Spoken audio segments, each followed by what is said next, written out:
जी हाँ दोस्तों, मैं बता दूं कि लग गई आग मेरे घर में, लग गई आग मेरे घर में तो बचा ही क्या है, और बच गया मैं तो जला ही क्या है। जी हाँ दोस्तों, अपनी मेहनत का नतीजा है अपना मुकद्दर, वरना इस हाथों की लकीरों में लिखा ही क्या है। हेलो नमस्कार, गुड मॉर्निंग मेरे जिगर के टुकड़ों, आप सभी का GSGL 2.0 में दिल खोल कर स्वागत है।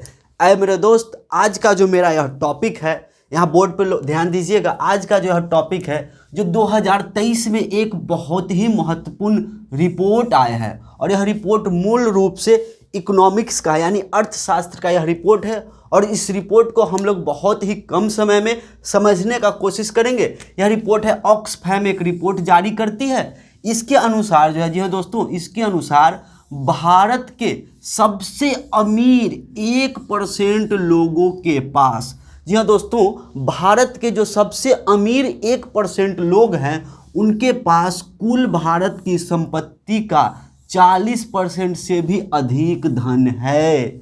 बात को समझने का गौर कीजिएगा दोस्तों। भारत के जो 1% अमीर लोग हैं उनके पास भारत के कुल संपत्ति का 40% से भी अधिक धन उनके पास है। और मैं बता दूं, और नीचे वाले जो 50% लोग हैं, यानी इस 1% को छोड़ के जो नीचे के 50% लोग हैं, यानी कि नीचे वाले जो 50% लोग हैं उनके पास केवल और केवल कुल संपत्ति का मात्र 3% हिस्सा है। ये जो रिपोर्ट है ऑक्सफैम ने, जो अभी हाल ही में 2023 में जारी हुआ है। और मैं बता दूं दोस्तों कि भारत के 5 सबसे अमीर व्यक्ति कौन कौन से हैं जिनके पास कुल संपत्ति का 40% से भी अधिक धन है। तो उसमें पहले स्थान पे आते हैं मुकेश अंबानी। जी हाँ दोस्तों, मुकेश अंबानी का संबंध रिलायंस इंडस्ट्रीज से है। उसके बाद आते हैं हमारे गौतम अडानी। जी हाँ दोस्तों, यह अडानी समूह से संबंधित संबंध रखते हैं, और गौतम अडानी का अभी हाल ही के दिनों में क्या कंडीशन है उससे आप लोग भली भांति वाकिफ है। नेक्स्ट आता है रतन टाटा। जी हाँ दोस्तों, रतन टाटा जो है वह टाटा समूह से संबंधित है, और यह रतन टाटा जो है अभी हाल ही में एयर इंडिया को खरीदा है।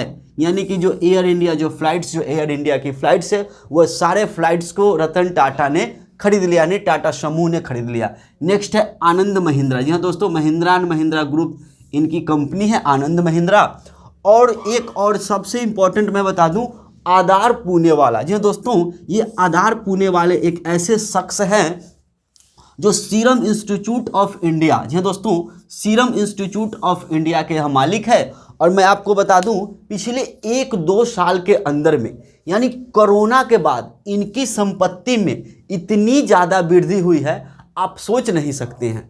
कोरोना ने कितने लोगों को कंगाल बना दिया, यानी अर्श से फर्श पे ला दिया। जनरल जो बेसिकली जो गरीब लोग, मजदूर वर्ग के लोग थे, लेकिन यह आधार पूनेवाला को इतना अमीर बना दिया, जो भारत के अभी जो है 5 सबसे अमीर लोगों की लिस्ट में ये शामिल है। मैं बता दूं, आधार पूनेवाला वही शख्स है जिन्होंने कोविडशील्ड वैक्सीन, जी दोस्तों, यह जो कोविडशील्ड वैक्सीन है जिसको यही आधार पूनेवाला यानी सीरम इंस्टीट्यूट ऑफ इंडिया ने इसको डेवलप किया है। और मैं बता दूं कि यह कई बार क्वेश्चन में आ भी चुका है कि सीरम इंस्टीट्यूट ऑफ इंडिया के मालिक कौन है, आधार पूनेवाला, या फिर एक और एग्जाम में क्वेश्चन आए थे कोविडशील्ड वैक्सीन को किस कंपनी ने बनाई थी, तो उसका भी आंसर हो जाएगा सीरम इंस्टीट्यूट ऑफ इंडिया।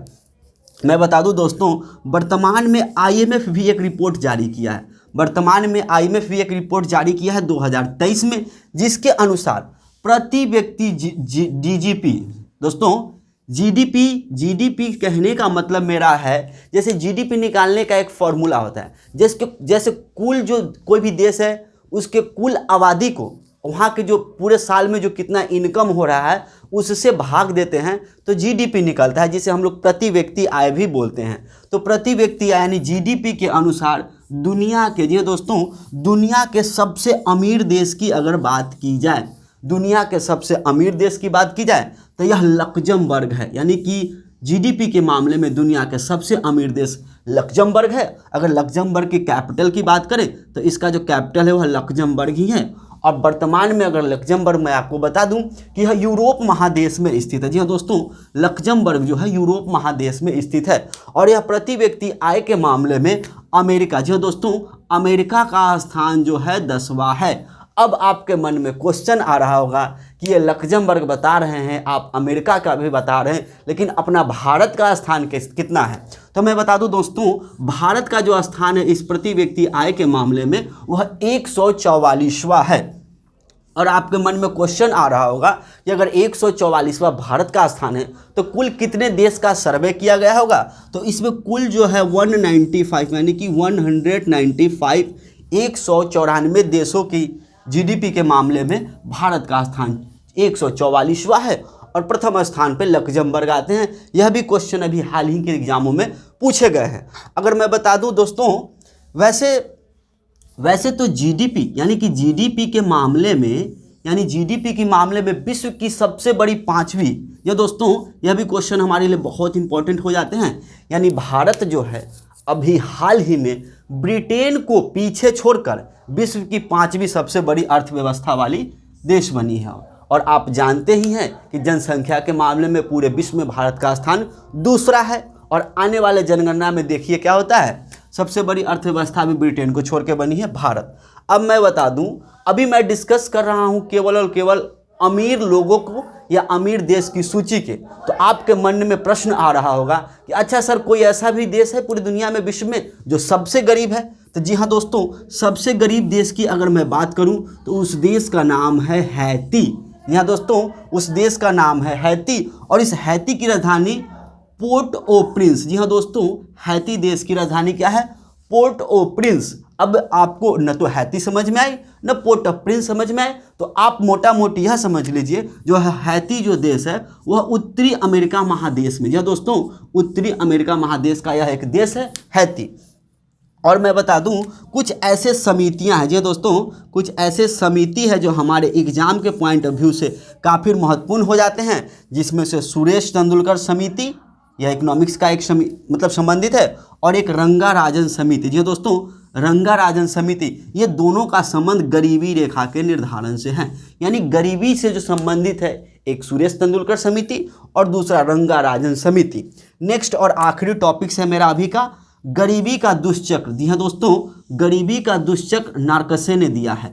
दुष्चक्र कहने का मेरा मतलब है, दुष्चक्र यानी वैसा चक्र जो बार बार रोटेशन होता हो। जैसे मान लीजिए अगर हम गरीब हैं तो हमारी जितने भी जनरेशन है, जितने भी पीढ़ी है, वह गरीब ही हो। इस बात को महान अर्थशास्त्री नार्कसे जी ने कहा था। लेकिन इस दुष्चक्र को धीरे धीरे हम अपनी मेहनत, अपनी काबिलियत और अपनी कुशलता के बल पे धीरे धीरे खत्म करते जा रहे हैं। और मैं आप लोगों से उम्मीद करता हूं कि बहुत ही जल्द जो है इस नार्कसे का जो सिद्धांत है, जो महान इकोनॉमिक्स थे, उनके सिद्धांत को ख़त्म करना है, जिसका यह अभी हाल ही में परिणाम जो है आप देख सकते हैं कि भारत जो है ब्रिटेन को, एक समय था जब ब्रिटेन हमारे देश पे लगभग 200 साल तक राज किया और उस ब्रिटेन को हम पीछे छोड़ के दुनिया के सबसे बड़ी 5वीं अर्थव्यवस्था वाले देश बने।